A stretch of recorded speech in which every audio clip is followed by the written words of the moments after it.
And the final part to these videos, oh, well, actually, there might be one more, sorry.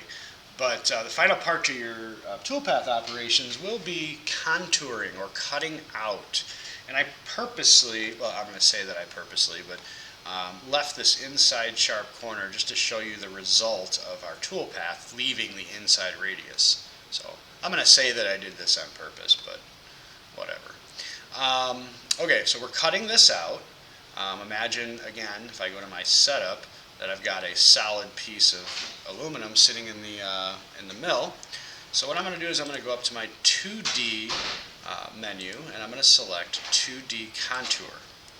Once I have that, I'm going to, again, go to my tool selection and select from my keychain tool library my 1/4-inch tool. Remember, according to the tool library, this is the only tool I'm allowing you to cut out because that small 1/8-inch tool will break.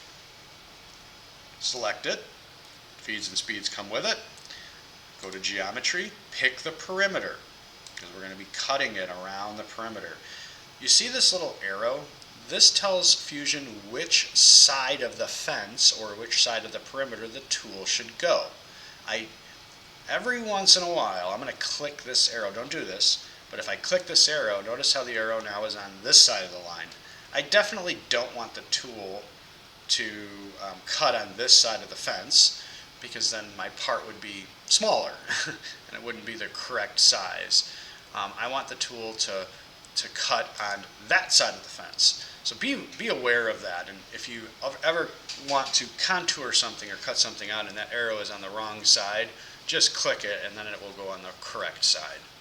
The arrow also shows the direction in which the tool is going to be cutting. Alright, so in this geometry window we also want to turn on tabs. Tabs will, and I showed this to you in class, tabs will allow you to, while you're cutting, lift the tool up periodically to leave a little bit of remnants or a little bit of material so that it doesn't fall out while it's cutting. So for the tabs, change them to triangular, they're a little bit easier to break, and change the height to 0.125. Okay? There should be, everybody's shape is a little bit different. Mine is circular, so you got to use some common sense here. I have 3 of them, and that looks like it's going to hold. The tab distance is the number that you have to play with. If I had a different shape and I looked at it and there wasn't enough tabs around it, I would just kind of change this number lower or higher or whatever until I have enough tabs to where I thought it would probably hold.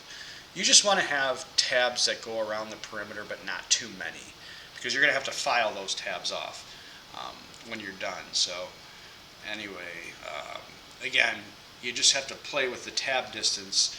I have, let's see, what number did I have in there? 2. Yeah. 2 inches gave me 3 tabs around the perimeter. That's good enough. Okay? So again, you're just going to have to play around with that. When I check your file, I will adjust those as necessary. 3rd tab. These are your heights. Okay? A lot of people make a mistake on this, so please pay close attention. You're telling it how high to start cutting and how low to finish cutting.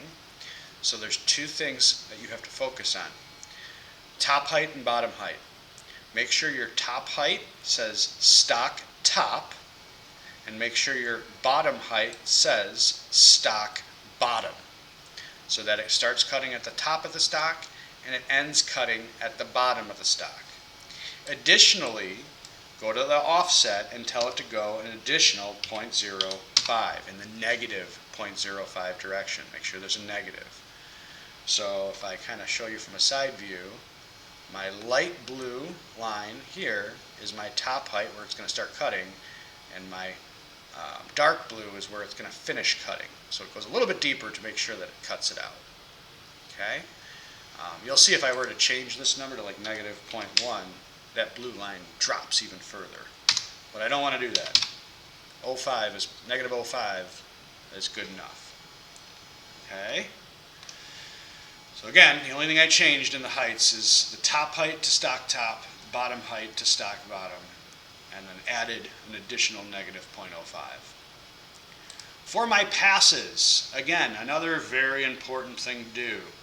Turn on multiple depths. We don't want this tool to cut all this material in one pass.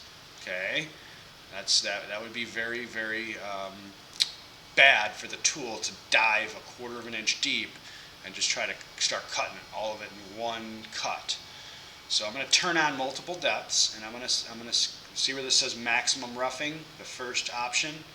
Tell it 0.15. That's as deep as I want that 1/4 inch tool to cut. It's like setting the depth of your lawnmower so it doesn't cut too much grass, or else the lawnmower will start to die. Okay. Last tab, very easy. Turn on ramp. Ramp is going to, if I hover over it, you'll see that green line in the picture that appeared. It's allowing it to move into the material using a ramp shape, like a slow angle instead of just plunging straight down. I'll show you that in the simulation. When you're done, hit OK. If you don't see it on your screen, just close these little arrows and it'll collapse it. Hit OK. Give it a second, and all of a sudden you'll see, if I highlight this, all of these lines that show the toolpath moving around and ramping down slowly as it spirals around. I also wanted to show you that it leaves that little radius right there because I didn't account for that when I made my model, so I'm going to have a little 1/8 inch radius in this corner. So yeah, if I hold down, if you have a keyboard, you can hold down a shift key, highlight all of these operations, and right click and simulate. And you could play the entire part. I'll fast forward by dragging this, and you can see the entire result from beginning to end. You can simulate it. Go to your statistics. This will take 14 minutes and 55 seconds to cut. Not bad. So close that. Make sure you hit save frequently as you're doing this in case things get lost. And yeah, that is your 5 tool paths for this particular part. All right, thanks for watching. Make sure you subscribe.